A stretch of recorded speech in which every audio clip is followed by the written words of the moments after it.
Hello everyone, welcome to tasty dish by Sethu Palaniappan. இன்றைக்கி lunch box சீரீஸில் 4th ரெசிபியாக schezwan fried rice எப்படி செய்யலான்றதை பார்க்கலாங்க. நிறைய வெஜிடபிள்ஸ்லாம் போட்டிருக்கிறதுனால இது ஒரு நல்ல ஹெல்த்தியான ரெசிபி, குயிக்காகவும் செய்யக்கூடிய ரெசிபிங்க. ஷெஸ்வான் ஃப்ரைட் ரைஸ் பண்ணுறதுக்கு ஒரு கடாயில் எண்ணெய் விட்டுக்கிறேங்க. எண்ணெய் சூடானதுக்கப்புறம் இதில் 4 to 5 பல்லு பூண்டை ஃபைனாக சாப் பண்ணியிருக்கிறேன், அதை சேர்த்துக்கிறேன்.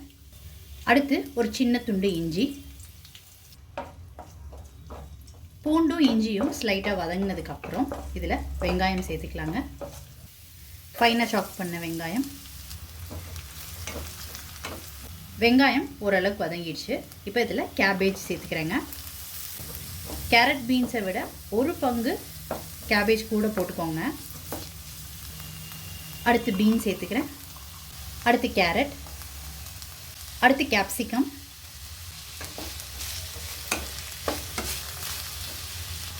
இந்த காய் தேவையான உப்பு சேர்த்துக்கிறேன். காயெல்லாம் ஓரளவுக்கு வதங்கிடுச்சுங்க. ஃபுல்லாக வதங்கக்கூடாது, ஓரளவுக்கு வதங்கினா போதும். இப்போ இதில் ஷெஸ்வான் சாஸ் சேர்த்துக்கிறேன். அடுத்து சோயா சாஸ். இது எல்லாத்தையும் ஒன்று சேர்த்து நல்லா கலந்து விட்டுக்கலாம். எல்லாத்தையும் ஒன்று சேர்த்து நல்லா கலந்து விட்டுட்டாச்சு. இப்போ ரைஸ் சேர்த்துக்கலாம். இப்போ குக் பண்ணி வச்சுருக்கிற பாஸ்மதி ரைஸை சேர்த்துக்கிறேங்க.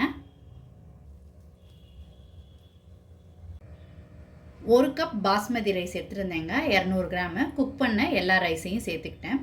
நீங்கள் ரைஸ் குக் பண்ணும்போது கொஞ்சம் எண்ணெயும் உப்பும் சேர்த்து தான் குக் பண்ணுங்க. அப்போ தான் நல்லா உதிரி உதிரியாக கிடைக்கும் ரைஸு. எப்பயுமே ஃப்ரைட் ரைஸ்க்கு ரைஸ் குக் பண்ணும்போது அதை ஃபுல்லாக வேக வச்சிடக்கூடாதுங்க. ஒரு 85 to 90% தான் வேக வச்சு எடுத்துக்கணும். அப்போ தான் ரைஸ் நல்லா உதிரி உதிரியாக கிடைக்கும். இந்த டிப்பை ஃபாலோ பண்ணிங்கன்னா ஃப்ரைட் ரைஸ் ரொம்ப சூப்பராக வருங்க, உதிரி உதிரியாக கடையில் கிடைக்கிற மாதிரியே. இப்போ இந்த ரைஸோட பெப்பர் தூள் சேர்த்துக்கிறேங்க.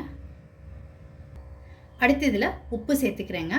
உப்பு சேர்க்கும் போது பார்த்து சேர்த்துக்கோங்க.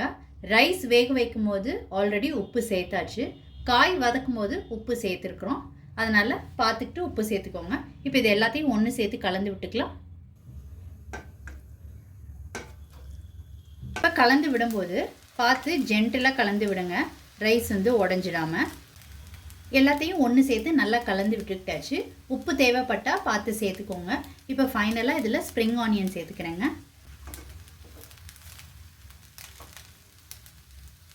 ரொம்ப சூப்பராக ஒரு அருமையான ஷெஸ்வான் ஃப்ரைட் ரைஸ் ரெடி பண்ணியாச்சுங்க.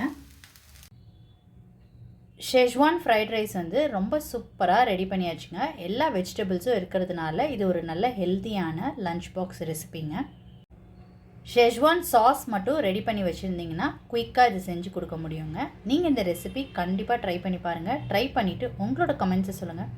உங்களுக்கு இந்த ரெசிபி பிடிச்சிருந்துச்சுன்னா லைக் அண்ட் ஷேர் பண்ணுங்கள் உங்கள் ஃபேமிலி அண்ட் ஃப்ரெண்ட்ஸ்க்கு. Tasty dish by Sethu Palaniappan சேனலை சப்ஸ்கிரைப் பண்ணுங்கள். நோட்டிஃபிகேஷன் பெல்லை கிளிக் பண்ணுங்கள் for more videos. Thanks for வாட்சிங்.